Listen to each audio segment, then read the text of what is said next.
Hello humans, I am the Black Cat and welcome to Movie Review Monday. This week we take a look at the 2022 Japanese film Remember.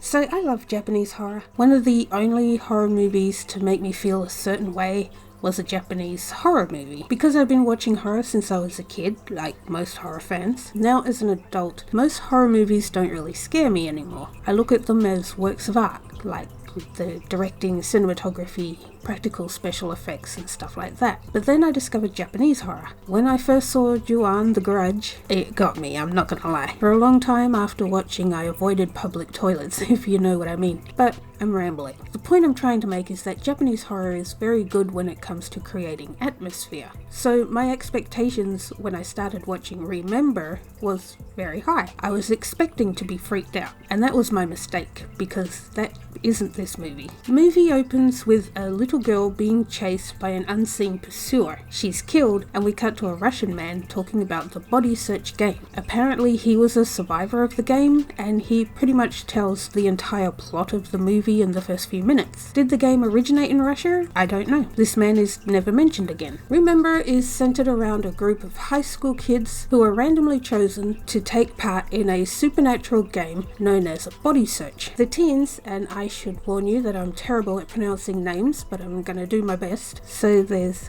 Asuka, an unpopular girl and the main protagonist, Takehiro, a popular guy, Shota, the nerdy guy, Asushi, the loner guy, Rumiko, the other woman, and Rie, the forgettable. All the teens, as I said, are randomly selected to take part in a game. Basically each night they are transported to their school, complete with wearing their school uniforms, and each night they have to search the school to find the different body parts of the girl who was killed in the beginning and place them in a coffin, essentially putting her body back together. Apparently there's a belief in Japan that if a person dies suddenly or violently, their spirit will turn into a vengeance-seeking ghost, and a ritual has to be completed to put them to rest. So the game of putting all the girl's body parts together is that ritual. Sounds simple, right? However, the girl has become a vengeful ghost known as the Red Person, and each night as they're transported to the school, the Red Person hunts them, and if she catches them, she kills them. But they don't die,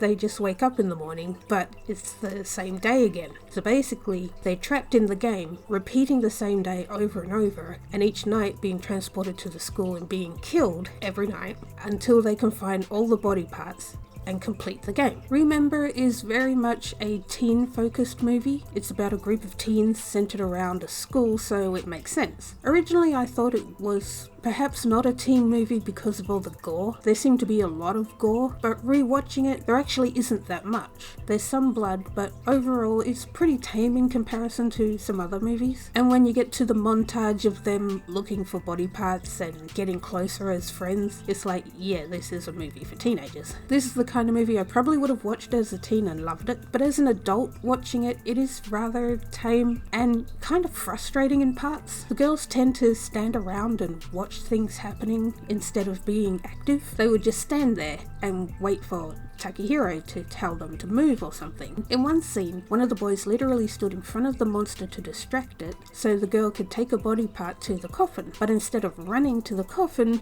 she just stood there and watched him get killed. I was literally yelling at the TV, "Run, bitch! Run!" The real MVP of the group is Shota. He knows about the body search game to start with, and he tells the others what it is and the rules. He's the only one of the group that actually did research and applied that research into drawing up a blueprint of the school and coming up with a plan for them to complete the game. Honestly, he should have been the main protagonist of the movie. I think it would have been a lot more interesting instead of following this girl who does nothing but react the entire time. I mean, she wasn't active. She wasn't self-motivated. The only time she really did something on her own was when she asked the librarian about the game. Then She doesn't tell the others what he said. Literally the first thing she sees is hands coming out of a well, and she never thinks, hey, maybe the girl's actual body is in the well. After that scene with the hands and the mention of a body search, my first thought was she's in the well.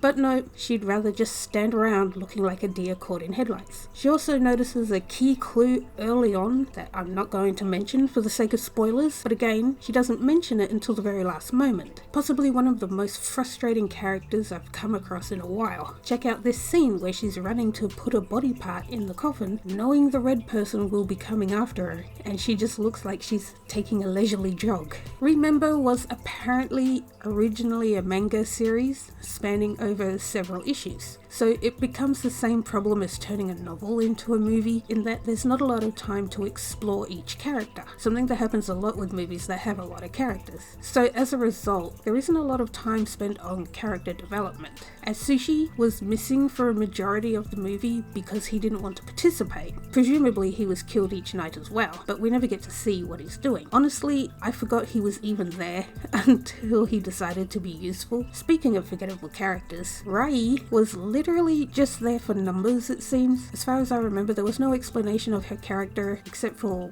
one small moment. Even for Asuka, there wasn't a lot of character. She has one conversation as to why she's unpopular, but the moment is soon forgotten and it doesn't have any real bearing on the story. I mean, yeah, the reason these specific people were chosen was because they were all lonely in some way, but they become a friend group very quickly and that concept soon becomes irrelevant. Another aspect of the game is the fact that they repeat the same day over and over until they complete the game. Repeating day movies is not a new concept, but most other movies with repeating days, like Groundhog Day obviously, utilize the repeating day in some way. But Remember doesn't do that. The most they do, at least that I see, is they save a cat from being run over. Shorter was set up by some other boys by stealing money and planting it in his desk so it looks like he stole it. They do show once that the girl stopped the boys from setting him up, but that's about it. There's nothing really explored with the concept. It did become a little bland. I mean, if they get killed, they just come back the next day, so after a while there's no real tension. So the stakes had to be raised in some way.